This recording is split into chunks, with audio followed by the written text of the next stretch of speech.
The worst horror movie I ever saw was fucking great. Hello and welcome to This May Hurt a Bit. My name is James Strayer and this is John C. Myers. And we are a horror franchise podcast discussing each film in popular and not so popular horror franchises. And today we are talking about Silent Night, Deadly Night 3, Better Watch Out from 1989. Ricky is dead. He's been shot. Where will they go from here? Where will they take that performance? Up or down? Where indeed? Yeah. Not so sure about this one. Sure about this one. I found myself really missing Ricky in this film. They didn't take Ricky up or down. They just sort of eliminated him entirely. Mm-hmm. Even sadder because it is Bill Mosely, who, great cult actor, been in a lot of scenes. Most people probably know him as Chop Top from Texas Chainsaw 2. Yeah. But just great in a lot of stuff. And they really they said, why don't you just take a nap and we'll film it? Exactly. Because he delivers that. I think he did what they asked for. I was going to say, knock on him. If you've got Bill Mosely, then this is a very clear choice to take an animated person like him and just be like, nah, why don't you be Michael Myers? Yeah. Why don't you just sort of shuffle around and not say anything? And the one bit of info that I could dig up about him on this is he's just like, well, got me my SAG card. Mm-hmm. And, you're a working actor. You do what the director says, and then you get your SAG card at some point. And that's what he was asked to do. So good for him. That director, Monty Hellman, who did Two Lane Blacktop. Yeah, and Cockfighter with the amazing Warren Oates. And The Shooting. Oh yeah. And then this. So and then this. And I like he had said they screened this at the Alamo Draft House, and he had said that he's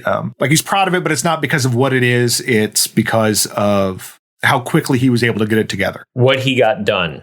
How efficient he did this film, because they threw out the script for this movie, a week before production, which I don't know how you do that with all the pre-production work that has already gone into it. Yeah. Which became part 4. So we have that script to look forward to next week. So he and his daughter wrote this story and went right into production. And evidently they had it at festivals within just a few months or something. Yeah, that was the stipulation. Live Entertainment wanted it. Like, basically, we want to bring this back for the video market, but we need this by the middle of summer so it can be part of fall sales and get out in time for Christmas and all the stuff. Mm-hmm. So ironically, one of the producers who helped bring Hellman on, Arthur Gorson, and he was super stoked about it because he'd been trying to do movies in Europe. That's where Hellman basically was living and working at the time mainly. Uh-huh. He hadn't done Hollywood stuff in a while. He was the second unit director on RoboCop, but he claims that he was initially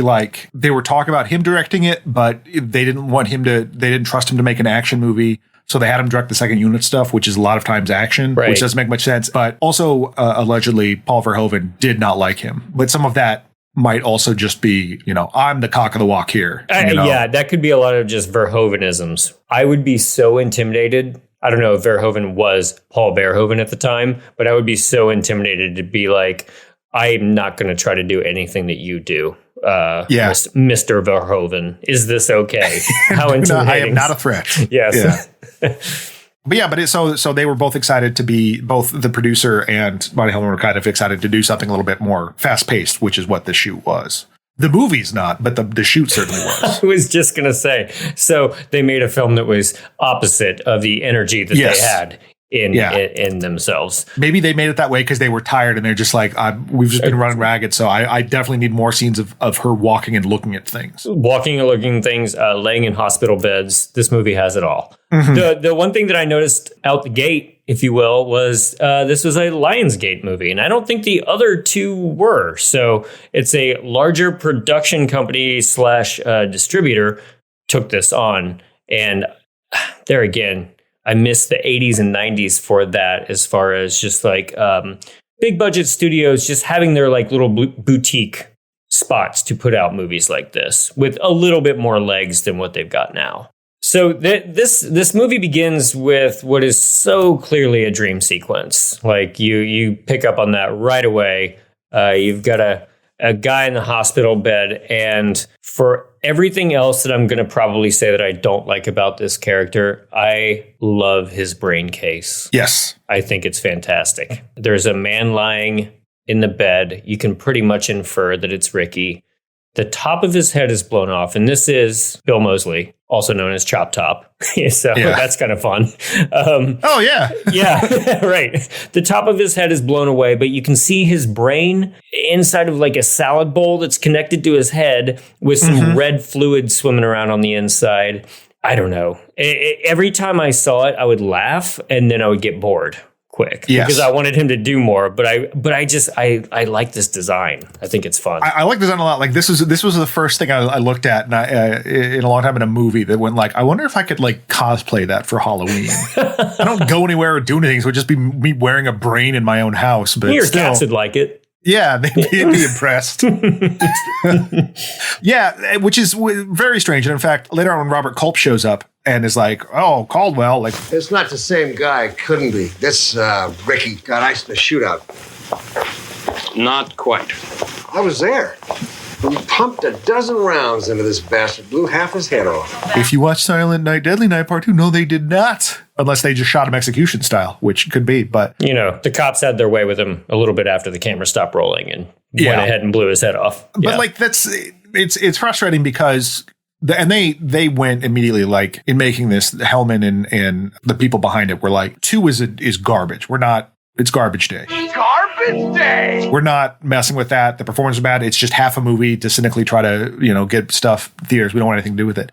Which is a bummer because, as we talked about last episode, how much we liked Eric Freeman's performance. But it also takes the insanity that Eric Freeman brought to it, and rather than repackage it in some way, they just 86 it entirely. Like Ricky is not present in this at all. He's just he's an upright coma patient for this. It's frustrating. Yeah.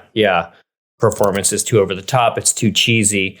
But again, that's what everybody loves from it now. And as I feel like we legitimately defended it last time as being like very befitting of that film, not just entertaining, but like solid. Yeah. They're just like, nah, it's cheesy. This will never age well. Let's just like dial it down to literally 0. Yeah. Well, and I'm sure when you are Monty Hellman too, you want to be like, well, I can't, not that he's a big snooty guys like that, but just to be like, kind of maybe make my own mark on this. I don't want to do just the same stuff because this moves away far from the formula we've had so far. This one is much more a straight up slasher movie than the other two were, because the other two, we've been with them the entire time. This time, Ricky is this external force that shows up occasionally and makes stuff bad. Right. We're back to more of the Jason and Michael Myers than we are like Henry Portrait of a Serial Killer style. Yeah. So I feel like this movie starts with like 3 dream sequences that are a little hard to like remember all and even recap in an interesting way. But like he sits up, starts chasing after a young woman all around the hospital. He slashes her with a scalpel right down her forearm. And in the next shot, it's gone. It's fine. Yeah. But whatever. Chases this woman around in his hospital gown. She wakes up screaming. Well, she's led to safety by a Santa. Oh, right. That then like turns into Ricky. And it's all like, it all takes place in the very like cold and sterile white hallways, which, I mean, there's kind of more like fisheye lenses and some weird camera moves that really, as you said, makes it seem like a dream, but it's also a very boring dream. A very boring dream. How you can make a boring dream with a killer Santa? They found a way. The magic of cinema. Yes. So she sits up screaming, and we find out she's a patient of a doctor who I'm just going to call Ben Horn through this entire thing, if that's okay with you. I felt so bad. It's Richard Beymer playing Dr. Newberry, but they're actors. You get cast role and you want to do something else. You want to be something else. But I'm just watching the whole time and being like, "You're Ben Horn." Yeah, you're Ben Horn. Yeah, like I can't. And as I think we've talked about on this before, but both of us are pretty big Twin Peaks fans, and I really enjoy when character actors from Twin Peaks show up in other films because a lot of them are just like that guy actors. They're not movie stars. They weren't TV stars. And so when they show up in like bit parts or someplace, I feel like I've spent my time well just watching them and checking another box on their filmography. And it just makes me happy. So, well, and they're also like, for the most part, decent actors. There is that too. That's Because important. I think, yeah. I don't think his performance here is particularly great. Like, honestly, the real life in this movie is Robert Culp. Yes. And he's kind of a pointless character and shouldn't even be in the movie. But most of the performances in this movie are pretty wooden. And knowing what these people are capable of, it seems like that, not to shit on Monty Hellman because he's made some good movies, but just whatever vibe they were going for here was not great. Yeah, and Ben Horton is essentially playing a Dr. Loomis type of character through this whole thing, because we fairly quickly learn, or at least infer, telegraph from a mile away, that he's very invested in rehabilitating Ricky. Or maybe not even rehabilitating, but he constantly defends Ricky for some reason. But I think he's just more into it for the mad scientist vibes of the whole thing, trying to reconstruct a brain. Yeah, because he gives some speeches later about the power of science, and he's using this young blind woman named Laura.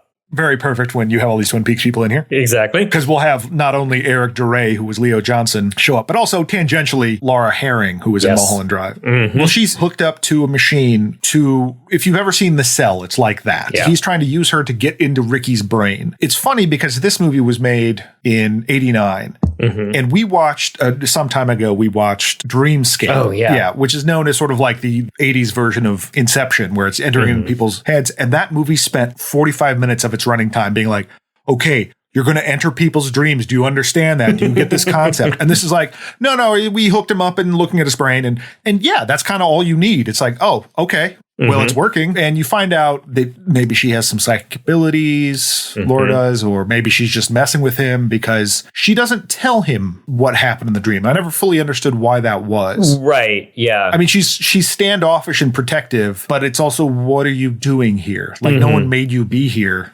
As far as I can tell. So I don't know. Right. And, of course, this also reminded me of Friday the 13th Part 7, where we've got like a psychic heroine who's going after our franchise killer. So that's and if I remember right, and we'll get to it, but I feel like that's in one of the Halloween films, like Part 5 or something. There is something where his niece has like a psychic connection to him. I think that's in 5. So that's another one of those, like, in our late 80s slasher franchises, they all took the cue from Carrie, and we have our psychic facing off against our slasher. She starts to dream of the murder scene from the first film, and like this is where like he does say something like she's making contact with a coma victim. So they do call out the fact that, Ricky's in a coma, and he tries to set it up as some sort of like, I got the impression that he's like all proud of his wing in the hospital, where it's just like, here's where we have all the coma victims. And here's my study with psychic women who are trying to enter into the dreams of, he seems very excited about it. Oh, yeah. That's great. Love what you do. Exactly. It's kind of like they start to share the ability to go into each other's brains. It's a little unclear. And this is where I sometimes come down on don't explain weird stuff too much, because then it's not fun and weird. But I wanted a little bit more explanation of powers on this. Maybe because she starts seeing flashbacks of Part 1 and Part 2. Yeah, there starts being this like melding, and as Dr. Newberry's assistant keeps saying, she sees what he sees. That is Monty Hellman's daughter. Yeah. Which would explain why she got that part, because she's not very good. But and yeah, she just says that like 2 or 3 times. Yeah. As soon as I saw the flashback, I was like, oh God, no. Yeah. Oh God. Like I just saw this twice. You started having flashbacks of the previous films. Yeah. So flashbacks. But like, obviously, as we talked about with last time, with going back to Friday the 13th, that like, okay, we're trying to create this continuity. Most people aren't watching this the next week. This is years later. Mm-hmm. So here's some wrap up of what's going on. And they were really judicious with it. So I appreciate that. Like how they doled it out was fine. They wasn't the entire flipping movie. But it also got me wondering a little bit about Ricky's whole deal, because like the flashbacks are even more truncated and they eliminate most everything. It's still just like, well, the color red will make him go nuts. There's this tie to Santa. But basically his 2 versions of Santa that he remembers, like it shows that the initial attack that scarred Billy with the rapist murder Santa at the beginning, that Billy then apparently tells Ricky about later. But Ricky's real relationships to Santa are that Santa getting shot in front of him, and his brother showing up as Santa, and then that Santa getting shot in front of him. Yep. So it seems like he would have really much more like abandonment issues around Santa. And like, but maybe those are coming out as murder. Like that's how he makes him aggressive, that abandonment that he feels. Yeah. And she will see all of this through his eyes. So she will enjoy Ricky's flashbacks. Which are Billy's eyes. Through Billy's eyes, yeah. God. We are going to need a chart at some point. She tells the doctor that she doesn't want to do these stupid tests anymore. And she pulls out a guide cane, and that reveals that she's in fact blind. And she says she's going to her grandmother's house upstate or something like that for the holidays. Yeah. And she will decide if she wants to return to these experiments after the holidays. I like here, the two things I like here is she asks the receptionist, could you let me know when my brother comes to pick me up? And the receptionist is just needlessly mean to her. Oh, I hated this, yeah. Could you let me know when he's here? I'm very busy, miss. Well, if you see a red Jeep outside, will you let me know? I'll do my best. I guess the idea is that when they kill the receptionist later, you're supposed to be like, well, good. Right. But she's like, I got too much to do. I don't need your stuff. A low bar for horror movies. It's just like, I hate when people are inconvenienced over minor inconveniences in the regular world. But then that becomes the low bar for a slasher film where I cheer for them to be killed. Right. Where it's like, look, I know you're blind. I could not care less. Like, I'm just... You've been coming here every week or possibly even every day for the last several months to participate in these mystery experiments. I'm not going to tell you when your brother gets here. But my real favorite thing, and this is, there's these odd moments of kind of reality that happen in these movies. There's a big one I'll get to later that's very strange, but she's sitting there waiting for her brother. I guess it's just to show that time is passing. Oh, right. There's a couple next to her with a baby, and the guy is trying to pull that baby's arm from its socket. And I couldn't stop watching because he's fun, but he's just like yank, yank, yank. Yeah, yeah. It was very weird. And then they eventually get up and leave, and then she waits some more. Mm-hmm. This is some Tarkovsky level waiting. Like just time is passing a lot in this movie. There's a lot of waiting. Is it vibe or is it padding out for that 90 minutes? I was surprised because I was like, okay, is this just like, we got to go. We have 7 days. And so we just have to make what little we have last. No. I mean, they had a rush schedule because they had it was like, I believe the producer said it was like 3 6-day weeks. And I'm sure those were long days. Yeah. But still for the amount of padding in this movie. Yeah. And it's not tension building. Mm-hmm. There's a couple of times where it is, but a lot of it is just, get on with it. Yes, just please. Get on with it. At this point, she has a vision of the receptionist's throat getting slashed. It's kind of a grisly shot. Maybe it's just because it's the first shot like this in the film, and it's our first introduction to this. Well, because it's also not just like a slit and blood coming out, like there's gore in there. It's pretty wide and you can see a bunch of nasty stuff in there. Mm-hmm. And this actress who plays Laura, Samantha Scully, for the most part is fine, but whenever she has to show more negative emotions, I don't think it goes well. Like her screams seem very like her face isn't in it. Yeah. It's just like, I can just scream, but I'm blank expression while I'm screaming. Right. Because she does that and she just like wipes blood on her face, and I don't know. It still felt very detached. Yeah. We go to Santa Claus visiting the hospital next, and he's just wandering around alone seeing patients, which is also kind of fun to me. Like, nobody's going to guide him around. But I guess on the one hand, you're just like, everybody wants to see Santa, so just let him just like walk around. Yeah, you don't tell Santa what to do. Yeah. Don't tell me what to do. It sickens me. I'm Santa Claus. I go down any chimney I want. He finds Ricky in a coma and starts making bad jokes such as these. Hey, vegetable, who's your favorite singer? Perry Coma? Yeah, I got to side with Ricky here. Yeah. Santa sucks. This Santa kind of sucks. And in a slasher movie, you just don't make fun of somebody in a coma. I mean, obviously, don't make fun of people in comas otherwise, but especially if you're drunk and doing like one-liners like the Santa Claus. It's going to end bad. It's going to end bad. He's also pulling from a bottle the whole time. He's a bad Santa. But apparently that is Monty Hellman. Like the credits list him as someone else, Richard C. Adams, but I was reading a thing where they reshot it and it's Monty Hellman, and it kind of looks like him, but I haven't had confirmation on that. Yeah, I thought that was the case, right? Because they said they filmed another thing, but it was too, I think the kill was too mean-spirited or something. Maybe the teasing of the coma guy. All I heard was Monty Hellman felt it was too mean-spirited, so he stepped in. Yeah, eventually, like, that angers Ricky enough to wake him up and kill. But, like, you couldn't have picked a better Santa to do this because this guy was just a jerk being mean to a guy. in a coma. Also, like, he's got a clear dome on his head. Right. And you're making coma jokes? The dome's right there. Yeah. You know? Come on. Use what you got, and also just be shocked at the exposed brain. I bet he's never seen one of those before. Yeah, we do get the kill scene fairly common early on in a lot of slasher films where it's just like the camera point of view style just gets up and starts walking towards the Santa who screams. And then ends on his scream and then goes to the next scene. Is this where her brother picks her up outside of... Yes. Okay, because the brother picks her up twice in like 2 subsequent scenes, I think. Yes, because he picks her up from the test subject thing. Right. And that's where he wakes her up from the blood on the face dream, takes her to our psychiatrist's office, and then picks her up from there. Yes. So now we go to the psychiatrist's office. Right. And we'll get back to the brother here in a second on his second pickup scene, but let's get the psychiatrist scene out of the way first. She's talking to her psychologist. We find out that her parents died in a plane crash and she survives. So she's a blind orphan psychic. Yes. She belongs at the School for Gifted Children by Charles Xavier, clearly.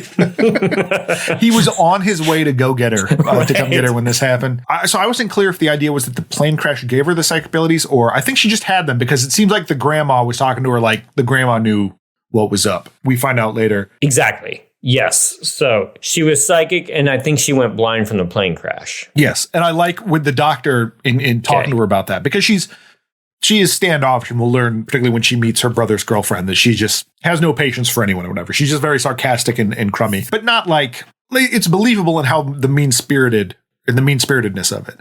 Like that it is like, I'm going to crack these shitty jokes at you. Yeah. She's that awful woman from Friday the 13th, Part 5, Ethel. You big dildo. But the bit where the doctor says to her, it's like, I'm not criticizing you, but I'm trying to put you in touch with your anger. The plane crash, losing your parents while you survived, the fact that you're blind and others aren't. You're ugly. I hate you. You smell. Yeah. So he gets her to kind of start to think about that. And we'll find out later that that's been holding her back from what I'm still not sure, but it's been holding her back. Yes.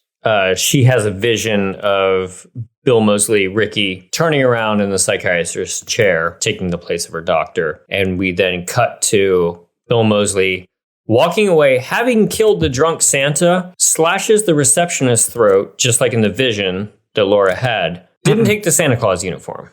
John, why didn't he take the Santa Claus uniform? That is a good question. Is this just, we're not going to do what we've done in the past 2 films, and we're going to have, you know what's more interesting than a Santa Claus uniform? A guy in a hospital gown? Yeah, I think they're trying to get away from the Christmas element of it, even though this, again, does happen on Christmas Eve, but it's in California, so it's still nice out, or whatever. Yeah, instead of a Santa hat, you have glass dome brain. So yeah, it seemed like they're trying to distance himself from it. But like for Ricky as a character, I guess maybe the idea is, because we've seen him, he goes apeshit without wearing a Santa costume for most of Part 2. Yes, yeah. So I think maybe it's just that, it's enough to trigger him, but he's still just going to do his own thing. Yeah, he just sort of shambles out of there. Or maybe he's just he's so doped up and not himself that's out of there. Or who knows, maybe killing Mother Superior cured him of that. Oh, that could be. Just like the Santa thing.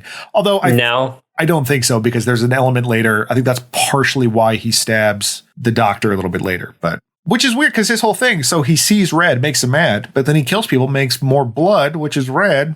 Oh, it's a vicious cycle of violence. Laura's brother picks her up for a second time in 4 scenes, which kind of makes me laugh. That's the kind of like editing / writing we've got going on. What a pickup scenes going on here. And the brother is named Chris, and it's played by none other than Eric DeRay. Eric DeRay from Twin Peaks, who played Leo Johnson, Shelley's terrible husband and truck driver, and the most likely person to have murdered Laura Palmer by the end of season 1. Like, it seemed very, very obvious. But it's also like, I could have used this movie around that time, because he looks so goofy in this movie compared to him as Leo Johnson. Leo Johnson has this tight slick back hair into a ponytail, stern, whatever. He's got this goofball like perm.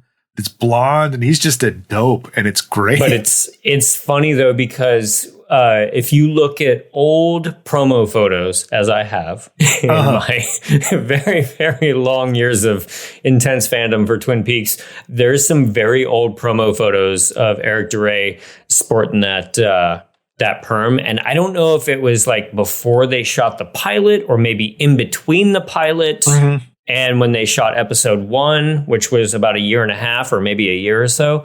But some old Twin Peaks promo photos has that perm, and you're just like, Leo, he looks like kind of a nice, goofy guy. Yeah, not the intimidating guy that he plays in the show. I think he might have like a little bit of a curl going in like in the pilot, but I think you're right. But in this one, you're like, right, actually. In this one, like he looks like a dude that's like passed out outside of an REO Speedwagon concert or something.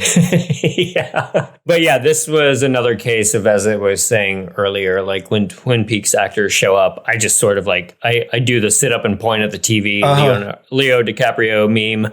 And I just think to myself, well, check another one of those off my list. Like this has gone up a star. I'm fine. Yeah, exactly. I'm fine. This is also the scene, as you alluded to earlier, where we meet Chris's girlfriend, whose name is Jerry, who is also played by a woman named Laura.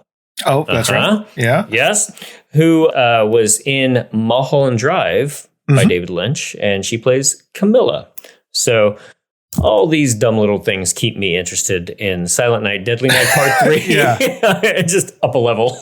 Well, which I also like when she shows up, simply because they've established that Laura's not that stoked, that they're going to grandma's and Chris is bringing this girlfriend, this week's girlfriend. Apparently he's had several girlfriends, but she's a stewardess. Yeah. And but when she's pretty standoffish when Laura Herring shows up, when Jerry shows up, but Laura Herring's first question to her is like, "It's nice to meet you anyway. Chris tells me you're psychic." Like, no small talk, just boom. Yeah. You're psychic. And then they get in the car and she's like, "So Laura, tell me, how long have you been handicapped?" Like, boom. Like, there's no small talk for Jerry. She just gets right to it. Right. God. And we find out that the three of them are going up to Grandma's house, as Laura had expressed to Ben Horn earlier. This was the moment where it really kicked in for me that they're just like jettisoning the whole Christmas time thing, kind of like what you were referring to earlier. I don't know if we know that this takes place in Southern California at this point, but it was clearly shot there because, let's all get into our family car. We're going to take a road trip. We're all excited and ready to move on out. And the beautiful summer sun is just splashing down on our face as we go to the Christmas time with Grandma. No snow. No snow. And also like a tiny thing, but you'll see this sometimes in other movies, but that car, no headrests in that car. They just took them out. Because characters got to talk to each other. So we'll just get rid of those. That's totally true. It's fine. Yeah. But it's like, because you don't really think about it at the same time. It's like, wait a minute, why aren't there headrests? Right. Yeah. So, dear listeners, if you ever notice no headrest in a car, that's because when you're filming, you remove the headrest so that the headrest is not blocking the actor's face, or so you can get a camera right in there for an over-the-shoulder shot. Right. Once you notice that, you won't stop noticing that.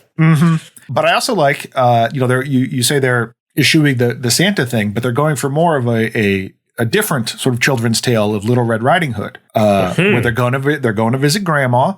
You got a big bad wolf in Ricky Caldwell, and instead of Red Riding Hood, they're in a red car. Riding in a red car. Red car. Good point. It just occurred to me that if this was shot in roughly 89, the Twin Peaks pilot was shot in 89, I think aired in 90 in Southern California, because that's where David Lynch loves. You think Lynch and our director, went to each other's set? Like Lynch went to the Silent Night, Deadly Night Part 3 set sometimes. It was like, I don't know about that dome there. Or maybe that's where he got the idea for the bear and the return or something. I don't know. Ricky stumbles outside and just starts walking down the street in a hospital gown to hitchhike, which I thought was funny. I was thinking like an editor here, where I wanted the last joke from the previous scene. It's a bad joke about giving hand jobs, I think. Yes. And then it just cuts to Bill Mosely, like with his thumb in the air, moving up and down. I was like, why didn't you match on action there? That's a good one. Right here, it flashes back to part one where the cop shoots the Santa priest in the back. Once again, skating over the fact that he's a janitor right there. Yeah. Just No like priest, they did no in part janitor. two. Now he's just not even a person. He's just a Santa.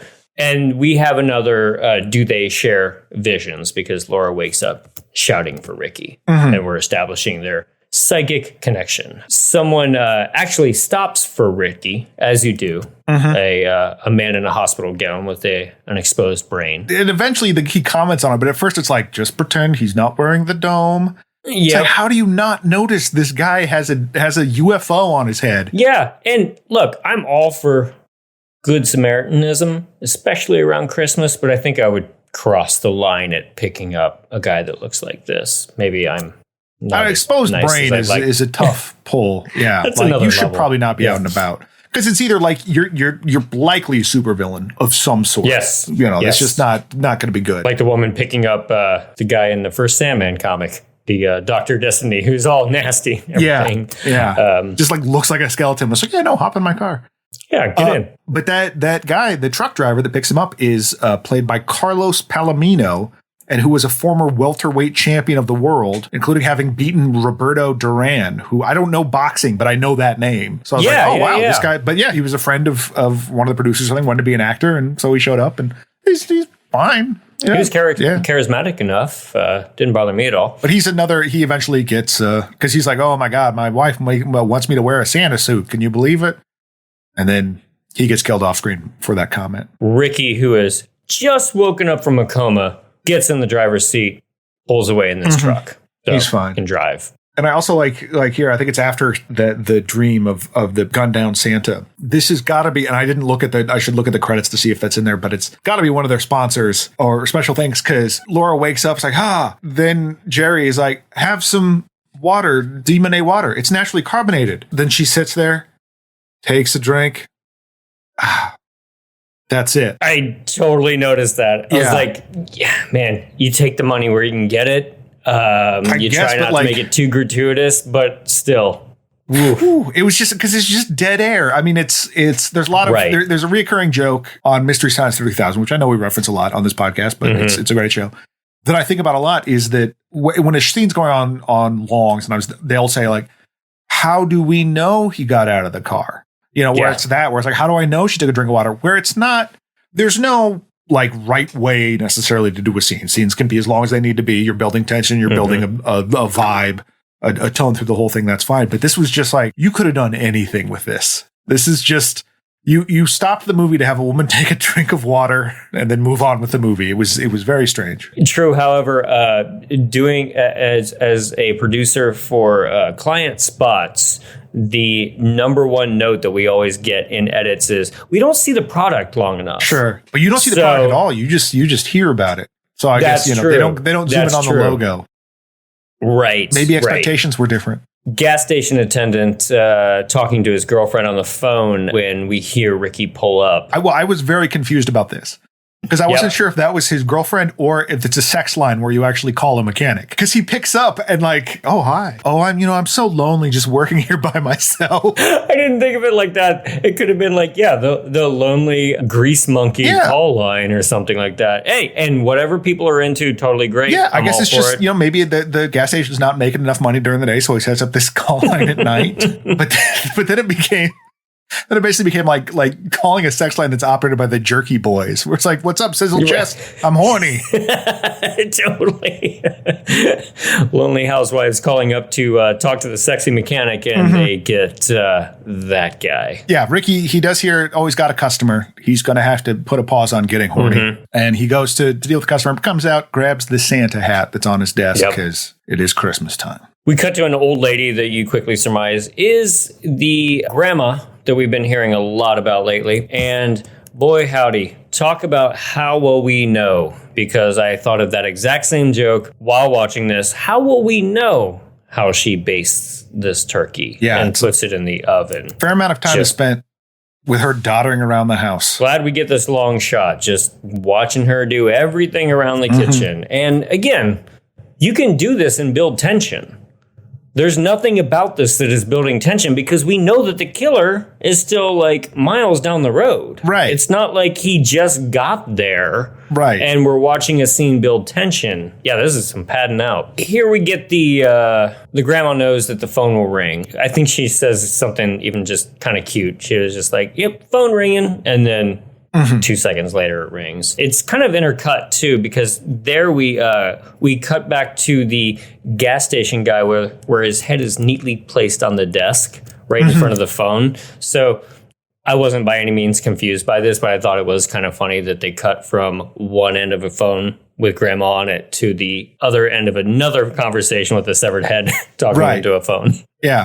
Well, it's like the inverse of the Silence of the Lambs thing, where you get all this intercut stuff and then it turns out, oh my God, that's Starling at his house.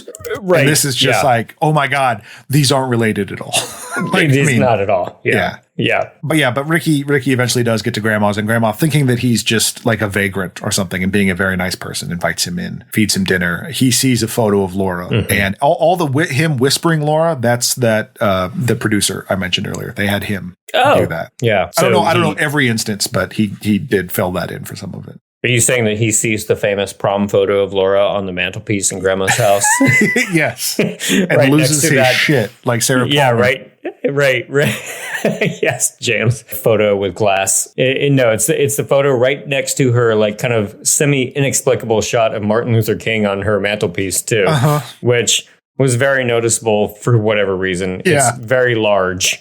So the police detective at the hospital remembers that it's Ricky Caldwell. Yes. And this is where he just all of a sudden remembers, oh, yeah, we blew half his head off, which again, no, you didn't. No, you absolutely Even didn't. though you were there. Yeah. Yes. Stop gaslighting me, Lieutenant Connolly.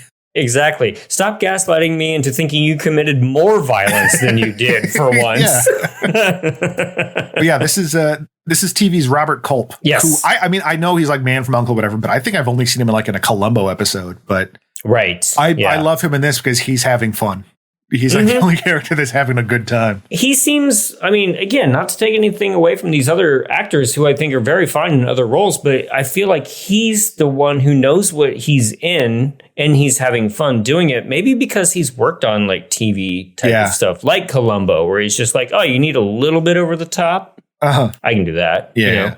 But here we do get the whole thing about the doctor reconstructed his brain. His brain was surgically reconstructed. We brought back some of his basic motor functions so that his heart, lungs could keep working. We may have even reactivated his memory centers, but there was no way to know as long as he was in a coma. You jump-started his memory, Doc, is that it? In the vernacular, yes. Well, hey, science great. I think we get at least 2 instances of she sees what he sees at the seashore from the assistant. She sees what he sees. We're like, you hammered that home. We get it. Yes. Thank you. Cut back to Grandma serving Ricky a plate. And I did find this scene actually kind of funny in just like the very old school mechanics of comedy type of way. Even when you take out the slasher element, which of course you know is going to happen, but Grandma is just doting on Ricky, who's sitting there with the whole I think he's got a beanie on his head at this time. He's got a beanie on his head, is but that all right? the metal of the dome is exposed, the metal ring, right? But the brain isn't there, so that's fine. That's just what the kids are into these days with the punk music and the whatever. Right. It is kind of a sweet scene. For what it's nice. Worth. She's a nice character. You don't want anything bad to happen to her. Exactly. But she's in Silent Night, Deadly Night Part 3. Yeah, nothing bad will happen to Grandma. She'll be fine. Cut back to the doctor who just fully explains that he's working on coma patients with people with psychic abilities. They watch a security tape of the murder that happens that they're there to examine. Not that this kind of thing really matters, but security cameras in black and white usually don't record audio as far as I know. But you hear Ricky say Laura, whispers. The cop says, what if Ricky sees what Laura sees? She sees what he sees. Yeah, Ricky sees photos of Laura on Grandma's mantle, and Grandma decides that he needs a present, so he gives him a present. And what color wrapping paper do you think it's wrapped in? The reddest that you can possibly have. I like that you could you can kind of cure Ricky by just taking one of those like crappy old anaglyph 3D glasses, just cutting out the red one, replacing it with another blue one, and be like, boom, you're fine, Ricky. You will never see the color red again. You're fine. Yeah. We cut to the exterior of their house, and Grandma screams, "Rip Grandma." Laura, in the car that is driving to Grandma's house, starts looking very distressed. The three of them arrive at Grandma's house, and Laura's just automatically feeling like something is wrong. Yeah, Grandma's not there. That seems sus. Yeah, she feels that Granny is close and has a vision of her standing in front of her. Then Jerry, the girlfriend, decides to go run a bath while Chris just sort of faffs about, just like looking at food in the kitchen. I think he even says, like, let me go look at the food situation. Yeah. Granted, I would probably do the same thing. I'm not above that. Like, Grandma likes to cook. That's been established. Yeah. Grandma likes to cook. We're not investigating a missing grandma on an empty stomach, especially when that grandma made us food. Yeah. Because the first thing that she would say when we found her was, "Did you let that food go cold?" Yeah. No, of course not, Grandma. Like, we ate it before we found you. Yeah. What you would have wanted. Yeah, thank you. Although, point of order, that is never addressed. That turkey is never addressed. We don't know what happened to it, and I am furious. I am writing Monty Hellman. Chris did not open that oven door. Yeah. I mean, because it seems like she fed Ricky, so I bet like maybe that wasn't turkey though. Would she have cut the turkey though, or would she have been like, look, I got some rolls and some mashed potatoes, something. The bird's you can not have some done yet. sides. Yeah. Yeah.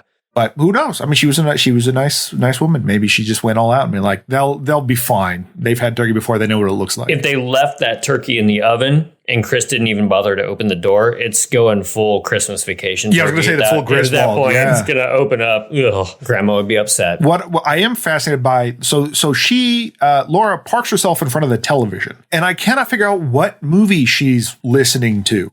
Whatever. It's like it's a dude being attacked by a hawk. Yes. Earlier, the mechanic was watching The Terror, which is a Roger Corman movie that Monty Hellman worked on.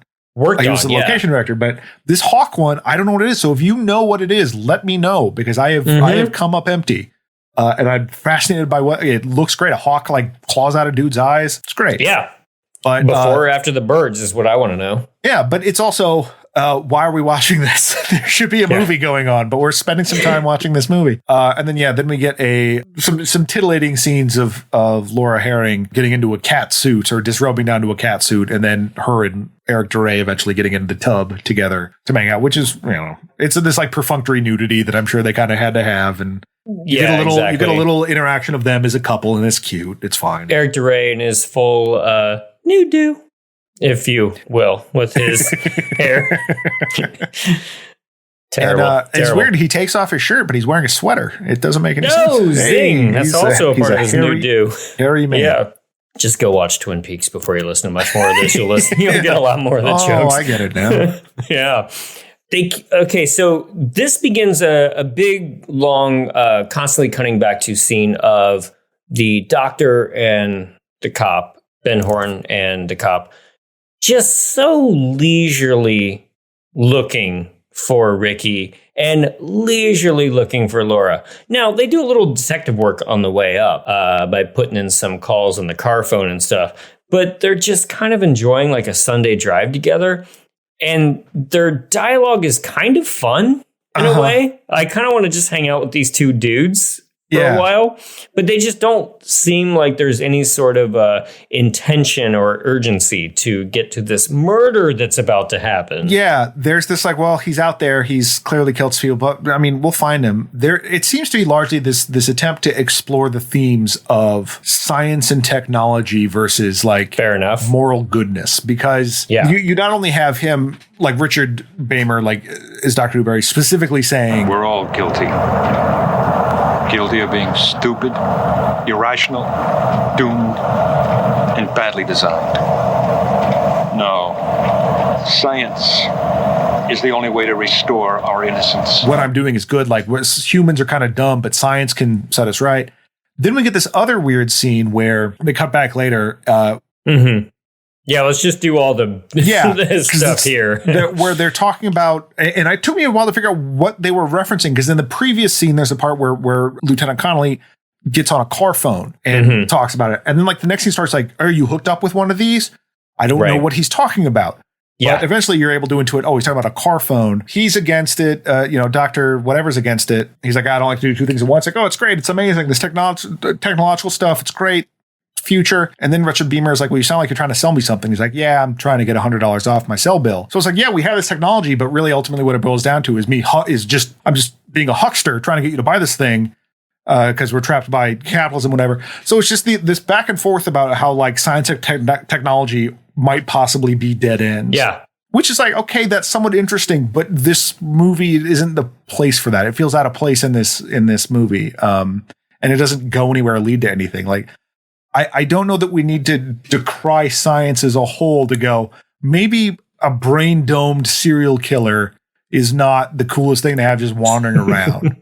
Yeah. And I also, correct me if I'm wrong by the end of the film, but like, it's not like car phones came in to be a pivotal thing later. This seems like, okay, I wouldn't have thought of this just now if it wasn't for the fact that the director was a producer and helped funded Reservoir Dogs. Yeah. This sort of reminds me of knockoff Tarantino dialogue. Like, hey, you got a cell phone, you got a car phone, you got call waiting. It's like that boring dialogue that's actually delivered by really good actors that seems weirdly engaging, which might be just a giant trick. I don't know if I've decided about that yet, but but it is like, because it's not even like the stupid Demonet water. It's not even like, oh, you don't have a Samsung brand car phone from the car phone warehouse. No, it's just car phones. Try one today. Right. Or don't, because they're bad. I don't know. But whatever little momentum is being built up tension-wise at Grandma's is undercut which is none. Yeah. By going to fucking waiting for Godot or traveling to Godot. Yeah. With these two guys. And it's, there's not, eventually they get to the gas station and find a dead body. But at that point, it's like they've had these winding conversations that just don't go anywhere. And it's not that interesting. They don't go anywhere, but like, because of their leisurely pace and because I like both of those two actors, I'm like, I wouldn't mind being in that back seat for a bit, but not in this movie. Right. Yeah. I mean, it is a little bit more interesting than what is going on at Grandma's because it's a lot of waiting. A lot of waiting because like we don't know where Grandma's Ricky is gone. We have like, they take a bath, then they go on a walk, then they cause like looking to see if one of their neighbors knows where Grandma is. They come back. His car's been moved. Apparently Ricky took his car and drove it into a ditch or something. Yeah. But there's a lot of just hanging out, waiting for Ricky. There's a solid 20 minutes of this movie that we're going to get into now.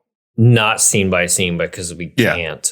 It is a whole bunch of, again, there's a difference between padding out your movie and establishing tension. And because Ricky disappears from the picture for all this 20 minutes, we don't even get like versions of Jason, like Jason Cam with heavy breathing with Ricky. Yeah. Like if we had a few of those, if we had with all these like long romantic walks looking at constellations that Chris and Ginny do, if you would have had like a couple of shots of Ricky just like kind of stalking them, you get a little tension. Yeah.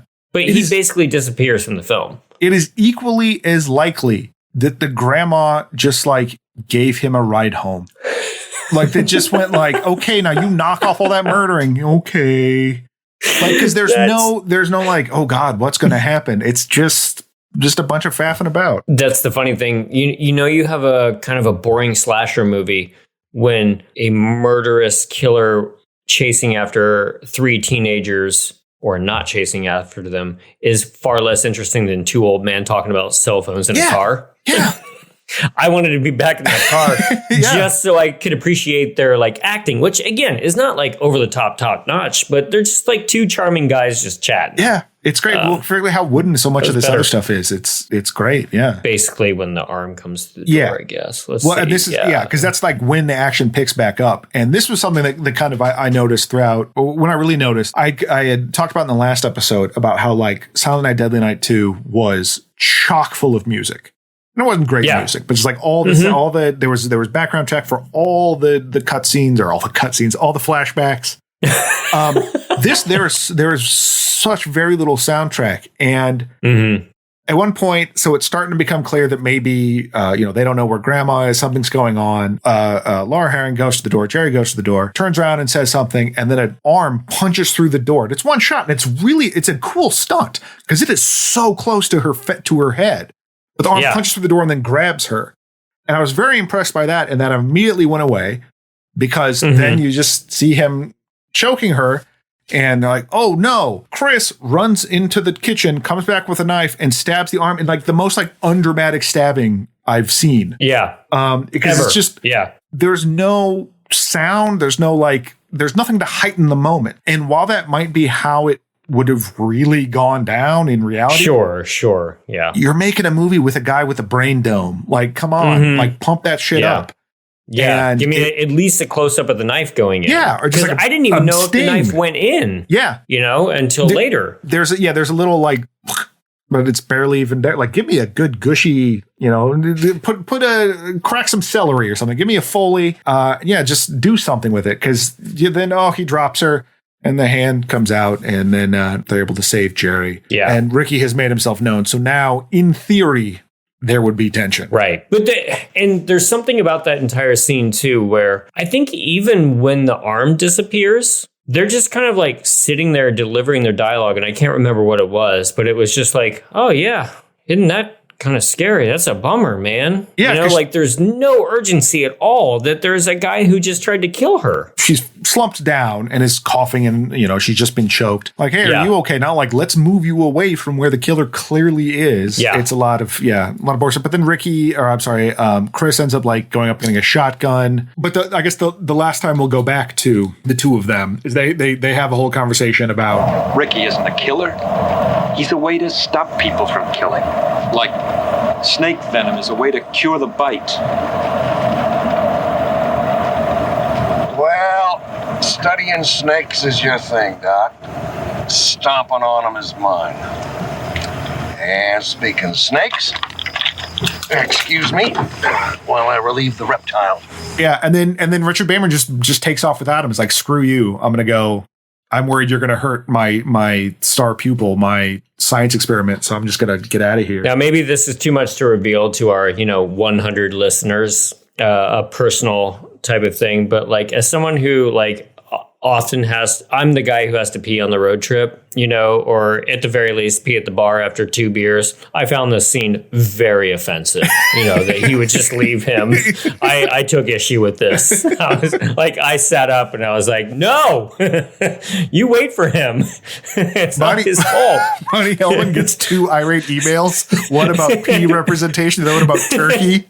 Exactly. Like, why did I get into this business? But then they're going looking for aid, for help, the people back in the house, and they're ambushed by Ricky. He like jumps off a roof or something onto Chris and stabs him. Yeah. And then Laura and Jerry run away, but the Dr. Newberry arrives, right, and is able to distract Ricky playing a tape of Laura. But he starts playing this tape, and it's the conversation they had earlier about the dream. And he's reaching out to Ricky, and Ricky starts approaching him, and he's kind of docile. And I don't know if the idea was that he was always just planning to kill him, but in the tape, they start talking about the dream that Laura had at starting the film, and she mentions Santa Claus, and then he stabs him. So I don't know if the idea is that this almost worked, but then Santa Claus happened. Or if just Ricky was always going to do it. Yeah. There's not even like a good like Frankenstein, like look what I created. It just seems kind of happenstance. Oh, that's a good call. Like it should have been like a little bit of a what have I done or some like emotional beat there. And I know I'm looking for an emotional beat in this film, but right. Something. I mean, like you don't have to get like all gothic with it necessarily or like over the top, but just anything. This is so like flat throughout. It's very frustrating. Doctor's out of the picture. Doctor went all that way just to die, which is great. I always love when that happens. Just like The Shining. Yes, yeah. Scatman Crothers. Although in The Shining, that's like, oh my God, all hope is lost. Where this is like, I just felt like a waste of time. Sure. So it's Laura and Jerry in the house. They kind of make amends. Like, sorry I was mean to you. I think Chris is probably dead. It's just us now. We've got to make this happen. Right. They go looking for a gun that's hidden under a mattress or something. Yeah. Well, because Ricky, they're talking, and then Ricky, in the most un-Jason-like way, bursts through a window. Like, it's so clumsy and confused, and I'm not scared of this guy at all. No, he's sad and pitiable. I mean, he's murdering people. That's bad, but like it just looks like he doesn't know what he's doing most of the time. And he's just out of it. It's not very. He seems like a really escapable villain, especially because how slow he is the entire time. You know, and he's like doped out of his mind. And it's also not entirely clear why he's after Laura, other than like they have had like similar visions. I don't know why that means he needs to kill her. That's a good point. I mean, that gets into the whole like horror psychic, just quote unquote, they're connected. Yeah. And that's just all you need. Yeah, I guess. They're looking for the gun. And so they don't find it in this one room. And so Jerry's like, oh, I'll go find it. It's probably in this bed. And what I like, and this is a minor point, but like, so they've just run upstairs. He's downstairs in theory. Like, they've just run upstairs and locked the door. And they're not even like trying to hide. They're just speaking in regular voices. And then like at one point, Jerry goes like, shh, why now? It doesn't matter. He knows we're up here. I did like this next shot, though, because Jerry looks under the bed for a gun, her body just getting pulled underneath the bed. Yes. Ricky has made it up and around the geography of this house, taken another hallway or something, hid underneath the bed. Keeping in mind, this man is extremely slow, but we're getting into the whole bilocation thing, perhaps, of some of these slow slashers. But I thought it was a funny shot of her getting pulled under the bed. Well, it's definitely like an improvement of skills, like we've seen as Jason goes on, how he gets different skills. Whereas part 2, Ricky in an upstairs, can't do anything. When he's attacking Mother Superior, doesn't know where she is. She snakes him going around the way, but he's like, aha. In a wheelchair. Is like, I remember this trick. I know what to do now. He got the proper experience points for that. Yes, exactly. Upstairs experience points. Very specific to his class. I was using door opening as a dump stat, but I guess, I'll just put more points into that. So Jerry is now out of the picture. Laura eventually finds her. And this scene is like, the idea of this scene is creepy, but the execution is just not. Totally agreed. She goes in the room. She's like, Jerry, I can sense that you're in here. And like basically puts her hand in the goo that was Jerry's face, freaks out, and then Bill Mosely, Ricky like starts walking forward, and it's unclear what he's going to do in this moment because they're just like, oh, I finally got to Laura. She reaches out, touches his face, and then gets scared and runs away. And like this, there's a lot going on in the scene, but it's just done so flatly. And I think, I know time was pressed, but it's like you could have just done something. Not that gripping. Yeah, getting it done is not that impressive. You know, if you get it done and it's actually interesting, that's a whole other thing. Laura makes it all the way to downstairs and goes even further than downstairs into the downstairs that we call the basement, and has visions of her grandmother. So this starts to come back around. Yeah. Grandmother who tells her, "Don't be frightened, child. Use your power. Use it to do good for people." This shot's a little unclear. She does find Granny's body hanging, correct? Yes, because she has this flashback where Granny tells her, "You have powers. Yeah, use your powers," and that's apparently supposed to do something. And then like she's feeling around and she finds Grandma's corpse that's hanging down there. She freaks out. She also then like finds a pool cue and it's like, oh wait, I can knock out the light that's on down here. I mean, like, I don't want to get into this about like what level of blindness that she's at. Like, maybe she can sense the light or something. I don't know. Yeah. Like, so she can sense that the light is on and she uses the pool cue to try to swat at the light. She figures out where it is and to knock it out. So she wanted to cause darkness while she has night blindness. Yeah. And like, I will say this movie does go like, it doesn't just put like, oh, she's blind, so she's completely helpless. They go out of their way several times to show you that, how capable she is. And that's fine. I just wish something more interesting than this would have been the result. But then Ricky ends up coming downstairs. She charges at him and biffs it because, he walked past where she was going. Then he kind of finds her. He's going to get her. Chris shows back up and delivers an amazing one-liner.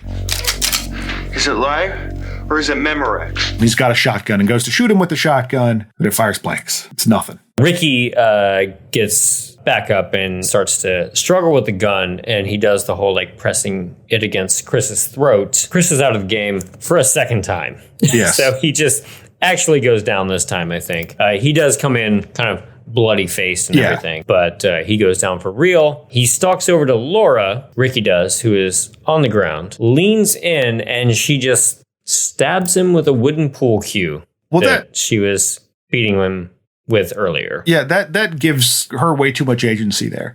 Because I'm like, okay, well, grandma said use her power. This is going to happen now. She just holds up the broken pool cue, and he just lightly places himself on it and stabs himself. What power was used in any of this? Yeah, at this moment, you need her, and I don't care how kind of cliche it is, but if grandma's going to appear to you in a vision and says, use your damn powers, use your powers. Now, her powers are kind of undefined. Yeah. If she can just get into his head, but I guess this would require a whole nother day of shooting, which is difficult on these things, but like get into his head and like chase him around in the hospital, like kind of Hellraiser Freddy style or something like that. Yeah. I don't know, like kind of go psychic with it. Nah, just hold up that pole cue at an odd angle. Yeah. And then the fact that he just like places himself on it too. He's not right. That's a little rough. But it made me think of, there's a PlayStation 2 game called Siren. And the whole gimmick, it's a horror game. And the whole gimmick is you can do what's called sight jacking, is you can like see what the bad guys are seeing. And so I thought that's where that was going to go, is that she's like, well, I can't see, but I can see through his eyes, so I can see me. And so I'll be able to know that apparently was too expensive to do or something, or whatever. But yeah, it says she's just like, I can tell he's coming for me, so I'll just hold up this thing and then he'll just stab himself and just, ugh. I mean, it's been tensionless this whole time, but just to just have like an end that, on that. yeah. Just a wet fart of not even that, just like a silent but deadly. Not even that deadly. Right. Silent but deadly night. Silent night but deadly night. Yes. But how did we not get to that? I don't know. It took us three movies. Episodes in. I'm so sorry, audience. You've been waiting this whole time. Here we are complaining about lack of tension. You're like, yeah, whatever. Just get to the fart joke. That's amazing. And here it was. I was trying to get in a millennium joke from the early 90s with Lance Henriksen about seeing through a killer's eyes, and Silent but Deadly Night was right there. God. Terrible. Cop shows up somehow. Yeah. We last saw him draining the lizard on the side of the road. Finds the doctor, Dr. Ben Horn. I guess the cell phone thing comes back because he says, give me a call sometime. What a shitty one-liner to give somebody who is like, bleeding on the ground. In your face. I'm still alive. Yeah. Cop finds Laura and Chris in the basement. Laura has a moment with Chris, as we all do with Leo Johnson. Cop helps Laura to the car, and the paramedics arrive, saying that it is kind of like a thrown away line. Like, they might be able to save the doctor, so we can all just be like, he didn't die at the end. Right. Robert Culp's like, I don't know how you did it. But I guess there's a lot of things that I don't know. And then she wishes him Merry Christmas. And then we've got a slow addressing camera shot of Bill Mosely just saying, and a happy new year. The thing I like about this is that he's in a tux. Yeah. Because I enjoy the dumb joke of that, but I also wonder if they were thinking like, well, this could set up for part 4 and we'll get Bill Mosely as a New Year's Eve killer and move on to he wears a tux with his brain thing. And I should have been in charge in 1989. I'm just telling you that. But I mean, yeah. So is the idea that like, he lives on in her brain? Like, because they shared this thing. Is he still, is he like the Jason from Goes to Hell, but he's like a mind virus that like now he lives in there. I don't know. We'll see if they address it at all in part 4. I bet they don't. But I bet they don't. Or is it just a flashback of like, well, he still might be out there, or I don't know. It was a very strange ending. Yeah, I think it was just going for more of a like, we need a stinger. It'd be funny to do this than it has any like story implications at all. We wrote the script in a week. Yeah. Before we wrap up, let's honor our dead. Hospital Santa, played by Richard C. Adams, killed by Ricky. Hospital Receptionist, played by Isabel Cooley, throat slashed with a scalpel. Truck Driver, played by Carlos Palomino, killed off-screen by Ricky. Craig, the gas station attendant, played by Mark Dietrich, decapitated by Ricky. Granny, played by Elizabeth Hoffman, killed off-screen by Ricky. Jerry, played by Laura Hiring, dragged under bed and stabbed.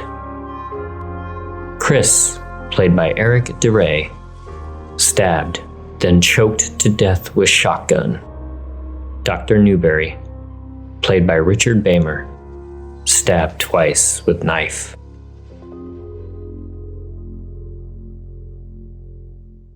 Seemed a bit lighter this time around. It did seem a little bit lighter. I don't know.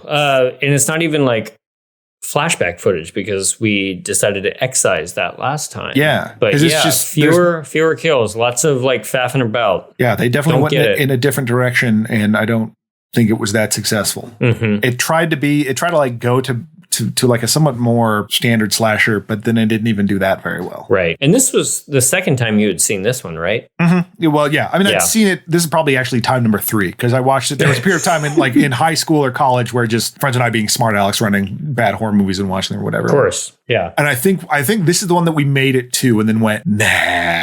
I think we're good with Silent Night, Deadly Night because we watched the previous ones. But I watched this a couple years ago. I don't remember why. I think it was based on finding out it was Monty Hellman and then being like, what? Okay. Really? I should watch that again. And then be like, oh, well, okay. Yeah, it's been a little bit since I'd seen it. This is my first time watching it. And I think I had more fun talking about it than I did watching it. But, that's how it goes with some of these movies. And I mean, it's especially after 2, which is just so bonkers. But And allegedly, according to that same director, the same producer, Arthur Gorson, said that they ended up showing it because like the way that this all kind of panned out, they ended up showing it at a film festival, like the way it sort of came out, because Monty Hellman has some clout in Europe. People liked it. Yeah. The Barcelona International Film Festival. This is from a site, an interview with Arthur Gorman on bloodyflix.co.uk. The Barcelona International Film Festival, scheduled for July 1989, had always been planning a major tribute to Monty Hellman. When Monty was actually shooting a new film and made a big deal of it, unbeknown to us, they gave the film the opening night gala slot. So you're going to a fancy film festival to watch Silent Night, Deadly Night Part 3. I love that so much. We actually picked up the print from the lab on the way to the airport. The first time we ever really saw the finished film on screen was in front of over 600 people at its world premiere. Since it was Monty, the Spanish and French critics managed to find intellectual depth and allegorical hidden meanings in the film's story. We never thought of it that way. Yeah, obviously. Many of the audience didn't fully understand the dialogue and wept as the credits rolled. Most cheered wildly. It was a hoot, and we had a great time being hosted in Barcelona. Now, granted, this is a producer, so they might still be talking it up a bit. Don't know, but that idea of them being like, well, it's Monty Hellman, we got to pull something out here. Like, I'm sure he meant it was to be this. Like, it's still good, I'm sure. I don't know. Yeah. I mean, that might be my personal dream scenario of presenting something super schlocky while also getting to wear a cool suit with a bunch of other people in like good suits. Yeah. That's so good. That makes me like it even more, actually. I mean, there's not a whole lot to say about this that we haven't already said. It's very rote. It's not even like, we'll get to it when we get to it, but like Halloween 3 was this weird divergence. We talked before about breathing new life into a franchise, whatever, doing something. They really turned the corner here, but they made it worse. And they actually they took an easier route of having it be this just a regular slasher picture. I mean, you had the weird psychic connection element to it. That was kind of interesting, but it's a step backwards for this franchise, which for the first 2 aren't necessarily amazing, but it's like, oh, you made it more bland. I don't think that was useful. It took the shine away, and like we said, missed Eric Freeman. Yeah, anything approaching that energy would have been nice. Too much just walking around looking at nothing at Grandma's house. And ridiculous. Had a couple of Twin Peaks actors. That worked for me. Just to, again, cross it off the list. But I will say, looking ahead to part 4, 2 words. Brian Yuzna. I'm genuinely looking forward to part 4. Will I be disappointed? Perhaps. That's just how these things go. Brian Yuzna, I'm a big fan of. Look him up beforehand. He's associated with Stuart Gordon World, producer of Reanimator, director of so many great kind of like schlocky things. Society is the big one. Also came up with the story for Honey, I Shrunk the Kids. Exactly. Yeah. Him and Stuart Gordon had like a writing credit on that. And I really hope they took that to the bank as much as they could. You know, good for them on that one. But yeah, so I'm excited to see what he'll do with it. As far as I can tell, I think we're done with the Caldwells. Campbell/Caldwells or whatever. Like, I think Billy and Ricky are right. we're moving away from them into something else. If they come back in part 5, the toy maker, I don't know. Yeah. But what I understand about 4, what little I know about 4, they're like, no, forget it. We're doing something else. I hope it at least stays Christmas. We'll see. You know? Because if you're going to keep that name, you got to keep like, Christmas. Why bother? Like, that's why a weird bother? thing to want to get away from. I understand that, maybe there's only so much you can do with a murderous Santa, but like, I don't know. It still seems like there's a lot you can do with Christmas, but we'll see. Yeah. All right. Well, that's going to do it for this week. We'll see you next week for Silent Night, Deadly Night, Part 4, the Initiation. Follow us on Instagram, This May Hurt a Bit Pod, Twitter at Hurt a Bit, and check out the videos that John makes. And we'll see you next time. Good night. This has been a Two Penguins media production. It was produced by James Strayer and edited by John C. Myers. Logo by Ethan Kimberling and music by Michael Arthur Holloway, who you can find on Bandcamp. Follow us on Instagram at This May Hurt a Bit Pod and on Twitter at Hurt a Bit. Email us at thismayhurtabit@gmail.com. And if you are so inclined, rate and review us on your favorite podcast app, and we'll see you next time.